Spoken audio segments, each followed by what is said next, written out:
影进我口，档次全都有。大家好，我是阿星，今天要给大家介绍的影片名字叫《尸古代》。咱们的男主杰克是名作家，在妻子没有去世前，他的生活一直很美好。直到有一天，妻子突然遭遇意外，未出生的女儿也赴死胎中，这给杰克带来了巨大的打击。从此之后，他终日抑郁寡欢，也没有心思再写作。这天晚上，他梦到自己搬回了老家的别墅，从别墅中走出来一位穿着红色泳衣的小女孩。就在他和小女孩交流时，一阵刺耳的尖叫声突然响起，屋子的玻璃都被震碎，杰克也随之从梦中吓醒。惊慌的杰克接连喘气，以此来平息自己的恐惧。第二天，妻子生前曾雇佣过的装修师给杰克打电话，说他们老家别墅的玻璃被震碎了。杰克听完后非常的吃惊，他觉得这是老婆在冥冥之中指引着自己回老家。于是杰克真的搬回了老家。这天早上，他晨跑时突然发现路边有一棵形状很像女人的奇怪大树，好奇心驱使杰克上前摸了摸大树，这一摸可不得了，从此杰克身边接连出现了许多奇怪的事情，比如冰箱上的磁铁会突然自己动起来。杰克见状不仅不怕，反而还很开心，因为他觉得这一定是妻子回到了自己的身边。这天杰克出门时偶遇了一个穿着红衣服的小女孩，还结识了她的妈妈玛丽，两人聊得很来。但当杰克去餐厅吃饭时，餐厅老板却告诫杰克一定要离玛丽远一点，这个女人不怎么干净，而且现在还惹上了财产纠纷，如果他和玛丽走得近，可能很快就会被玛丽的公公搞死。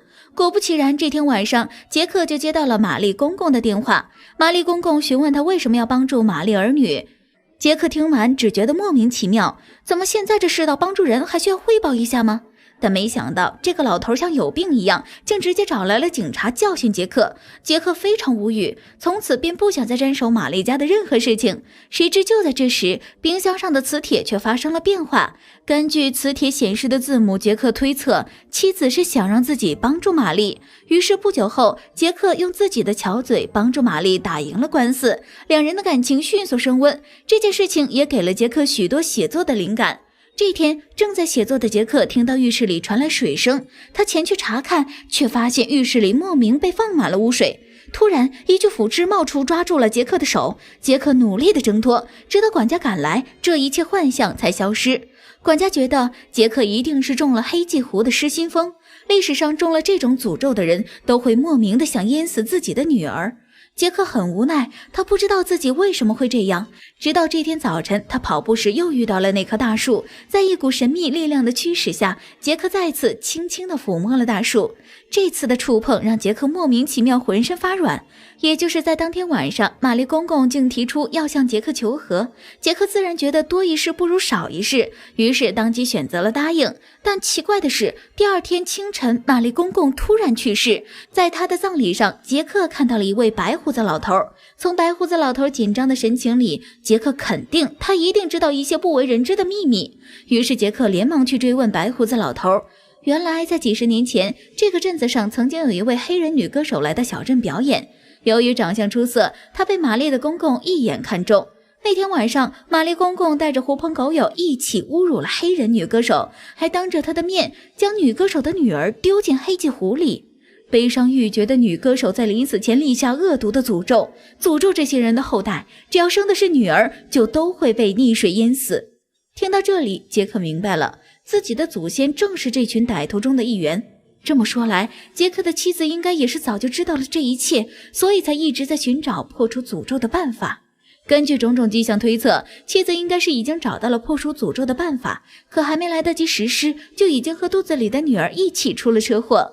知道了这一切后，杰克的心情非常复杂。他和玛丽一起商量着想要破解这个诅咒，可这时不知从哪里来的子弹一下就射穿了玛丽的胸膛。